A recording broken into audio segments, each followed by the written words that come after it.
आजकल आपको मेरे चैनल पे कुछ ऐसी सब्जियां मिल रही होंगी जो अक्सर हाँ लोग नहीं बनाते हैं और ना ही खाते हैं, इसे शायद से फेंक ही देते हैं। लेकिन मेरे पास इस तरीके की सब्जियां आई हैं तो मैंने सोचा क्यों ना मैं दोबारा से बनाऊं। मेरा पिछला वीडियो आप लोगों ने बहुत पसंद किया था कोहड़े के पत्ते का, तो मैं दोबारा से इस पत्ते को फिर से मंगवाई हूँ और इसी की सब्ज़ी बनाने जा रही हूँ। पिछली बार जो तरीका मैंने शेयर किया था आप लोगों के साथ, वो इस तरीके से मैं अब नहीं बना रही हूँ, थोड़ा अलग बना रही हूँ। सभी पत्तों को पहले मैंने धो लिया है अच्छे से और इकट्ठा कर लिया है 3-4 पत्ते को एक साथ, और इसे जैसे साग काटते हैं ना उस तरीके से मैं इसे काट रही हूँ। थोड़े बारीक बारीक ही काटने हैं हमें। हम अपने जीवन में बहुत सारी चीज़ें काफ़ी ट्रेंडी सब्जियां जो होती है, फैंसी सब्जियां होती हैं, वो खाते हैं। लेकिन जो हमारे ज़मीन से जुड़ी हुई सब्जियां हैं उसे हम छोड़ते जा रहे हैं। तो इन सब के भी कुछ अपने तरीके से आप ट्राई कर सकते हैं, बहुत अच्छी बनती है, स्वाद इसका कमाल का होता है। तो आप अपने तरीके से जो भी हो बनाइए। लेकिन अगर आपको मैं जो बना करके शेयर कर रही हूँ वो अगर अच्छा लगे तो इस वीडियो को लाइक कर दीजिए। पत्ते के साथ साथ मेरे पास कुछ फ्लावर भी आए हैं। ये है कचनार का फूल और साथ में कोहड़े के फूल, तो दोनों ही फ्लावर हैं। तो मैं कचनार के फ्लावर की पहली बार बनाऊंगी, और जो कोहड़े के फ्लावर हैं उसको तो मैंने 1-2 बार बनाया हुआ है। तो इसके नीचे से जो ये क्राउन सा है ना उसको मैं हटा दूंगी, और कोहड़े के भी जो पीछे वाला है उसे भी मैं हटा दूंगी। और बस दोनों को थोड़ा अलग अलग ही बनाने वाली हूँ। कोहड़े का जो फ्लावर है ना वो एक दिन पहले ही आया था, तो थोड़ा सा उसका ऊपर वाला भाग हिस्सा जो है ना थोड़ा सा ऐसे ख़राब सा हो गया है, तो मैं उसको हटा के और फिर बनाऊंगी। यहाँ पर मैं अरवा चावल भिगोने के लिए डाल दिया है, एकदम बारीक वाली जो होती है वो। उसको हम पीस के तैयार कर लेंगे और एक मसाला बनाएंगे जिसमें है पीली राई, पीली सरसों हम लोग बोलते हैं, 2 कश्मीरी लाल मिर्च, सूखी लाल मिर्च, और साथ में थोड़े से लहसुन की कलियां।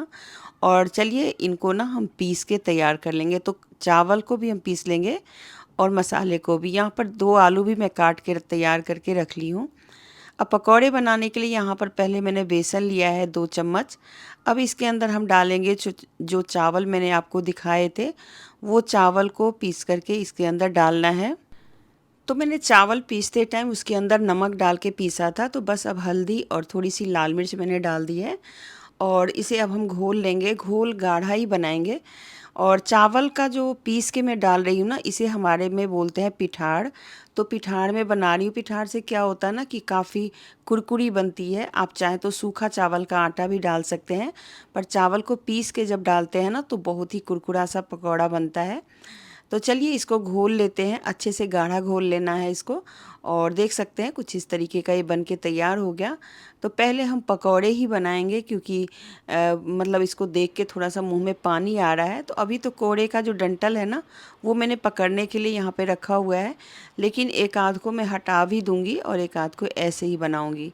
यहाँ कढ़ाई में पहले मैंने खूब सारा तेल डाला है, क्योंकि हमें बनाना है पकौड़ा, तो पकौड़े के लिए तेल थोड़ा सा चाहिए। और बस उसके बाद कोहड़े के जो फूल है ना वो मैंने यहाँ पे पहले डाल दिए। पहले मैं इसी को बना रही हूँ। तो मैंने बताया था कि आपको एक तो मैं डालूँगी डंठल के साथ, बाकी मैं आपको दिखा रही हूँ कि उसके डंठल मैंने निकाल दिए और आगे से जो ख़राब हुआ था वो भी मैंने निकाल दिया। खाने की ऐसी ज़्यादा ललक थी कि मतलब इस फ्लावर को मेरे से फेंका नहीं जा रहा था, क्योंकि ये फूल जो है ना मैंने बड़ी मुश्किल से किसी से मंगवाए थे। और ये वाले जो कचनार के फूल हैं ना उनको भी मैं पहली बार ट्राई कर रही हूँ, तो देखते हैं कैसा स्वाद होता है। अगर आपके इधर मिलती है ये सारी चीज़ें तो ज़रूर बना करके खाइए। ये सब्जियों में आलू वगैरह के साथ भी मिला के आप बनाएंगे तो बहुत टेस्टी बनती है। चलिए इसको पलट दिया है। पलट करके जैसे उलट पलट के कुरकुरा सा बनाना है आपको। और इसे आप 1 से 1.5 घंटे 2 घंटे तक आप नहीं भी खाएंगे ना तो ये एकदम कुरकुरी रहेगी। कोई ज़रूरत नहीं है इसको दोबारा से गर्म करने की या कुछ ऐसे। तो ये मैं बिल्कुल ही ट्रेडिशनल तरीके से पकौड़े बना रही हूँ। तो चलिए यहाँ पर तेल में से मैंने पहले वो जो कोहड़े के फूल थे वो मैंने निकाल लिए, और कचनार के फूल तो बिल्कुल ही कचनार है, बिल्कुल सॉफ्ट है। तो इनको भी मैं कुछ इस तरीके से बिल्कुल टिप दे करके मैं बना रही, जैसे भजिया वगैरह बनाते हैं ना उस तरीके से मैं इसे डाल रही हूँ। और लेकिन इसकी स्वाद बहुत ही अच्छे थे, मैंने बनाया खाया और बहुत ही टेस्टी बने। तो कुछ इस तरीके की सब्जियां होती है जो अगर घर में आपके पास कोई हरी वेजिटेबल नहीं हो तो आप इस तरीके के भी चीज़ें बना करके खा सकते हैं। मुंह का स्वाद भी बदल जाता है और थोड़ा सा मतलब अच्छा भी लगता है। तो चलिए इसे भी मैं पलट देती हूँ। ये तो बहुत ही बढ़िया बनी थी। कचनार के जो फूल हैं ना, इनके पकोड़े बहुत ही टेस्टी बने थे। पर ये बहुत ही मतलब इसको तो मैं सुपर फूड ही बोलूँगी, क्योंकि ये बहुत ही बड़ी मुश्किल से मुझे मिले हैं, तो मैंने बना लिए, इसलिए मैंने फेंका भी नहीं। तो चलिए इसे भी मैंने उलट पलट करके बना लिया और अब इसे निकाल लेते हैं, क्योंकि इतना ही ये सही है तलने में। और देख सकते हैं कुछ इस तरीके का दिख रहा है। तो इसे निकालने के बाद जो तेल बचेगा ना, उस तेल को हम फेंक मतलब निकालेंगे नहीं। उस तेल का यूज़ मैं आगे सब्जी बनाने में कर लूँगी, क्योंकि मैं एक ही कढ़ाई में सारी चीज़ें बना रही हूँ। तो यहाँ पर थोड़ा सा तेल मैंने और डाला है, क्योंकि जो कोहड़े की जो पत्ते की सब्ज़ी होती है ना, उसमें बहुत ज़्यादा तेल लगता है। कोई भी साग में तेल बहुत लगता है। यहाँ पर मैंने मेथी दाने का तड़का लगाया है और तड़का लगाने के बाद जो आलू काटे थे वो आलू मैंने डाल दिए और अब इसे हम थोड़ा सा फ्राई करेंगे।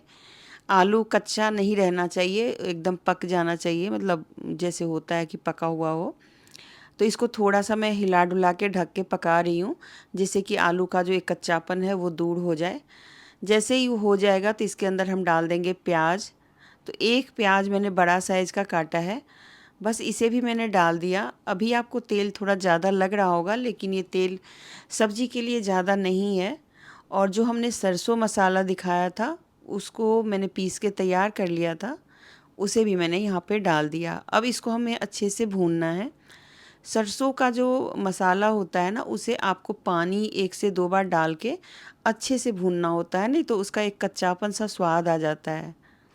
ये जब तक फ्राई हो रहा है तो इसके अंदर मसाले डाल देते हैं। धनिया पाउडर 1 चम्मच, आधा चम्मच गरम मसाला, आधा चम्मच लाल मिर्च पाउडर, आधी चम्मच हल्दी और साथ में 1 चम्मच मैंने किचन किंग मसाला डाला है। तो ये करीब करीब अब हो ही चुका है, मसाला पक चुका है। अब हमने जो साग काट के तैयार किया था, वो साग हम इसके अंदर डाल देंगे। जो साग है ना, इसे आप पहले ही फ्राई भी कर सकते हैं खूब सारे तेल में, लेकिन ये साग थोड़ा ज़्यादा था तो उतना सारा तलना थोड़ा मुश्किल था, तो इसीलिए मैंने साग को कुछ इस तरीके से बना रही हूँ। अगर पहले से थोड़ा और फ्राई कर लेंगे तो ये और भी ज़्यादा टेस्टी बनती है। और इसमें लेकिन तेल आपको आधा किलो 1 किलो तक लग सकता है, क्योंकि ये साग बहुत ज़्यादा तेल को सोखता है। तो चलिए अब धीरे धीरे करके इसको उलट पलट करके चला लेते हैं और इसके अंदर से बहुत ज़्यादा पानी नहीं निकलेगा, तो इसलिए आप इसे कम आंच पर पकाइए। हो पाए तो थोड़ा सा पानी डाल दीजिए। गल तो ये जाता है, लेकिन थोड़ा सूखा सूखा सा रहता है, तो इसीलिए इसके अंदर आप चाहे तो थोड़ा सा पानी डाल के ढक के और फिर बना लें। तो यहाँ पर ये हो चुका है, देख सकते हैं काफ़ी हद तक ये गल चुकी है। बीच में मैंने 1-2 बार और चलाए थे, तो ये साग कुछ हद तक ऐसे भुना हुआ सा लग रहा है।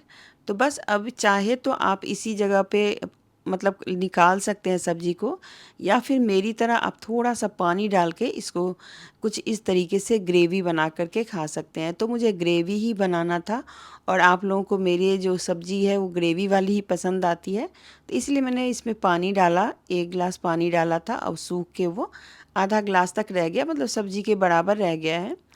मैंने कोई अमचूर पाउडर वगैरह नहीं डाला है, तो यहाँ पे नींबू का जूस डाल रही हूँ, क्योंकि इस पत्ते में वैसे तो कड़वापन नहीं होता है, लेकिन हल्का सा खाने पे आपको लगेगा, तो इसमें थोड़ा सा नींबू डाल दें या फिर अमचूर पाउडर डाल दें तो ये सही हो जाता है। चलिए मैं तो हमेशा से चावल के साथ ही खाती हूँ, लेकिन पहले मैं पकोड़े दिखा दूँ। तो देखिए ये पकोड़ा कुछ इस तरीके से बन के तैयार हुआ है। बहुत ही टेस्टी पकोड़े बने थे। अगर रोज़ मिले तो मैं रोज़ बना के खाऊं, क्योंकि ये बहुत ही यमी है और कई सालों के बाद मैंने भी बनाया है। तो अगर आपके आसपास है ये फूल तो ज़रूर बनाइए और इसकी सब्ज़ी भी आप बना सकते हैं। अगर हो पाया तो मैं आगे इसकी सब्ज़ी की रेसिपी भी ट्राई करूँगी, मिल जाएगा तो। तो चलिए पकोड़े तैयार हैं, चावल मैंने लगा दिया है। अब मैं यहाँ पे साग और आलू जो बनाए थे वो मैं डाल रही हूँ। ये भी हेल्दी रेसिपी है, आप ट्राई ज़रूर कीजिएगा। वीडियो अच्छी लगे तो ज़रूर लाइक और ज़्यादा से ज़्यादा शेयर कीजिएगा। मिलते हैं अगले वीडियो में, तब तक के लिए खुश रहें।